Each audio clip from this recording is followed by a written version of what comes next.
This episode is brought to you by my clothing brand, Son of Man. You can go check it out. Season 2, we just launched it through the show notes in the description, or go to sonofmanskate.co.nz and check it out. Hey guys, just quickly before we get into this podcast, I want to thank you so much for checking it out.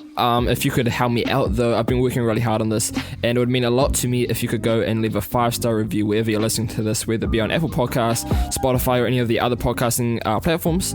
If you could leave a review, that would be absolutely amazing and mean the world to me. So go do that if you can. And anyway, let's get straight into the podcast. Hey, what is going on, everybody? Welcome back to episode number 11 of the Son of Man podcast, the final podcast of the week. And today I thought I'd just reflect on how isolation has been going so far, what's been happening, what I've learned about myself. We'll be talking a little bit about that, and just how isolation has been. So let's get straight into the episode. And so at the time of recording this, it's currently 4:30 p.m. at midnight tonight. Basically, it's actually technically 11:59 I think tonight, but when I wake up tomorrow, we're going to be in level 3, which basically is pretty similar. You still have to isolate, but you can go to work, is basically how it's working. So it's no longer just essential businesses opening, but stuff. I work at McDonald's, so the fast food places, basically everywhere. If you can't work from home, you're basically allowed to open. I'm pretty sure that's how it's going. There are rules. You have to be 2 meters, 1 meter apart within the restaurant, and we're not opening the lobby. We're trying to get people to use PayWave if possible, just sort of stuff like that. We're all wearing gloves. We've changed a whole bunch of stuff. We have to sanitize the keypads if people don't use PayWave, and when we open the lobby in level 2, I think we're going to have to sanitize the kiosk every time someone uses them, which is going to be fun. So there's all these rules when you're starting your business back up again, but for me it's going to be pretty chill on maintenance at McDonald's. It's probably going to be pretty much the same thing, but we open tomorrow at 5 a.m. and I'm starting at 5 a.m. so that's going to be fun. I'm going to see how busy it is. I'll probably record it, chuck it up on the Instagram story. But yeah, it's going to be hectic. Some people are getting in at 4:30 just to get a few things set up, maybe cook a little bit of food just so we have something when get annihilated by the hundreds of customers that are going to be coming in. I don't know what it's going to be like, honestly. It's going to be crazy. If we're going to break a sales record, it's definitely going to be tomorrow, especially dinner time. Dinner time, they're going to get whooped. I finish at 1 p.m. It's an 8-hour shift, 5 a.m. to 1 p.m. But yeah, when they get to dinner time, they're going to be getting smashed so hard. All the families are going to be like, oh, yo, let's go get McDonald's for dinner. It's going to be so many families, man. I think we're going to block the road, honestly. The drive-thru is definitely going to go out the drive-thru.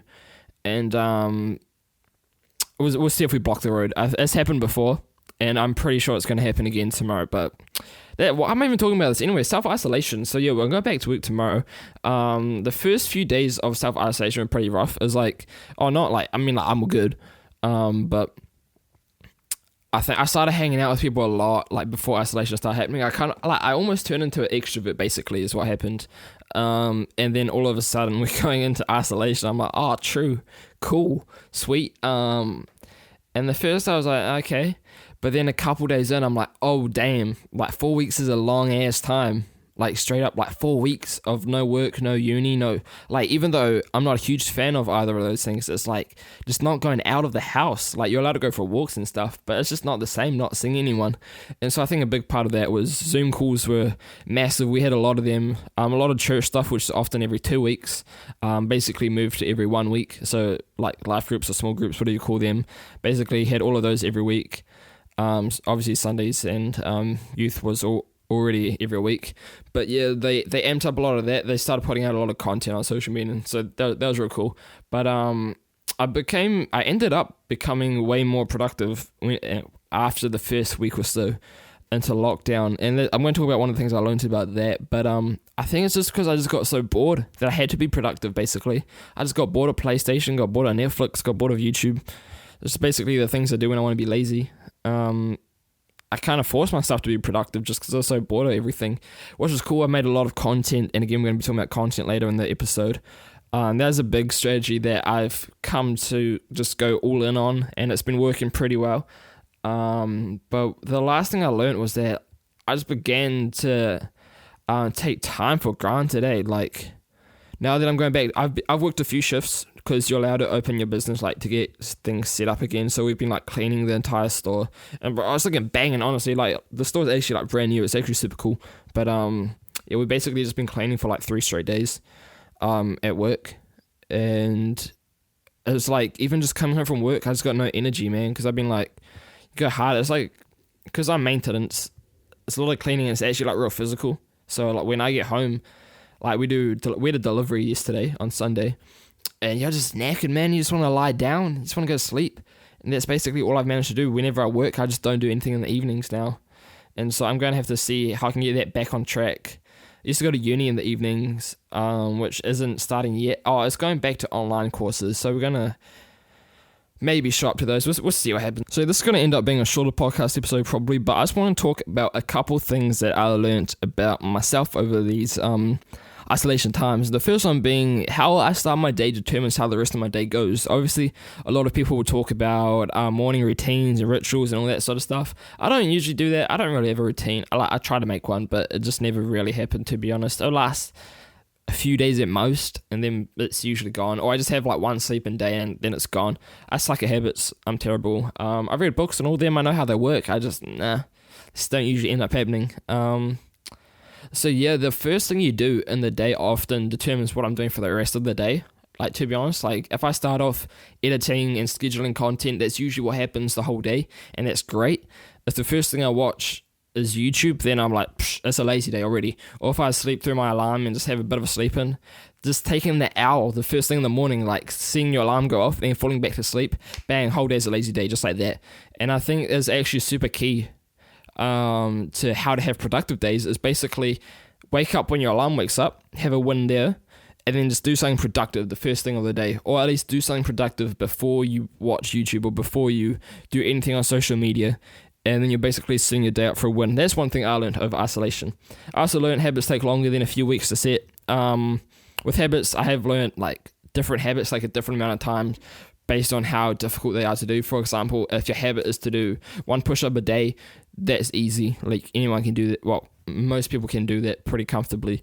But if it's something like writing a blog post every single day, that's different. That takes surely that takes way more effort for everyone, right? Writing an entire blog post compared to one push-up, yeah, cool, sweet. So that habit will obviously take much longer to actually set in. And so all the habits I've kind of tried to do around content, it takes so much time that they haven't really, I can have like, it's still pretty easy for me just to go and have a day off and be like, oh snap, I haven't done anything today. So habits take longer than I thought they would to set in. Finishing us off is content is the best marketing strategy I've used so far. And I'm saying that as I'm looking at my bed, I've packaged all the orders over these past few weeks while we haven't been able to ship. There's currently 5 orders on my bed. I did deliver one during ISO because someone lived it's like an 8-minute drive according to Google Maps away from my house, and I wanted an excuse to get out. I forgot pulled over. I was just going to say I was going to the supermarket, and I should have been sweet. So we've done 6 orders over these past 4 weeks-ish, maybe 3.5 weeks. I don't know exactly, but it's been about less than 28 days, I think. Oh, I don't know. It's been about a month, just under a month. We've done 6 orders. And so I thought, I'll see how many orders we did last year, eh?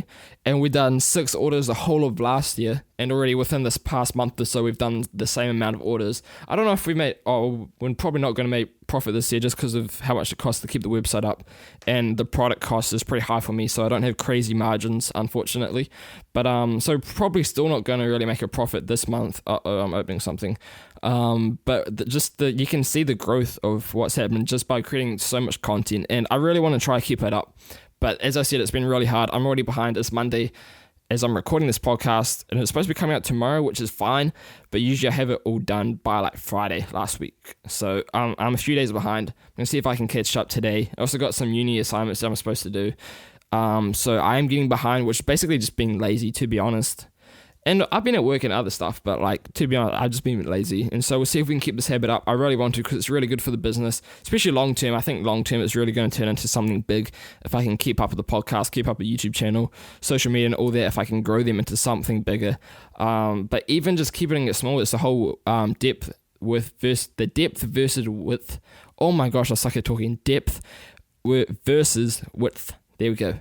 Basically, how deep does your audience connect with you? How deep is your relationship with your audience? Like if you can have 1 million fans on Instagram, but if none of them really know who you are, they just like an old photo here and there, that's cool. but it's actually probably better to have like 1,000 followers, but they all actually know exactly who you are, where you're from, how you grew up, all about your history, or not all about your history, but a lot about your backstory, and just really connect with you on a personal level. I think that's so much more powerful, and that's what content does for your brand. But anyway, that wraps up everything I basically got to say about my reflection on self-isolation so far. We're still going to be in this situation for at least another 2 weeks in level 3 before we go to level 2, but even in level 2, I don't think we're going to be going to church or anything like that.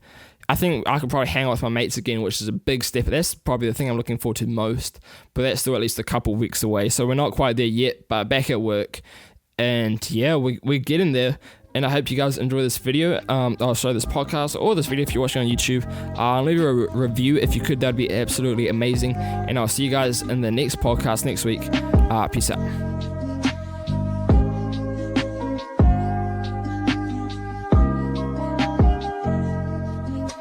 Hey guys, it's Paul. I just want to thank you guys so much for making it all the way to the end of this podcast. I put a lot of effort into these, so it really means the world to me when you guys enjoy these and leave me messages all about how amazing they are. If you could do me one favor though, just leave a 5-star review wherever you're listening this, whether it be on Spotify or Apple or any other of the podcasting platforms. It would really mean the world to me. I'm really trying to get on that new and noteworthy list, so if you want to join with me, you can do that. Or another thing would even be just take a screenshot of the podcast, chuck it up on your Instagram, whether you leave a review or just screenshot and chuck it on your story. I'll make sure to repost it on Instagram and all our social media accounts. So check us out on social media, and I'll catch you guys in the next episode. Peace out.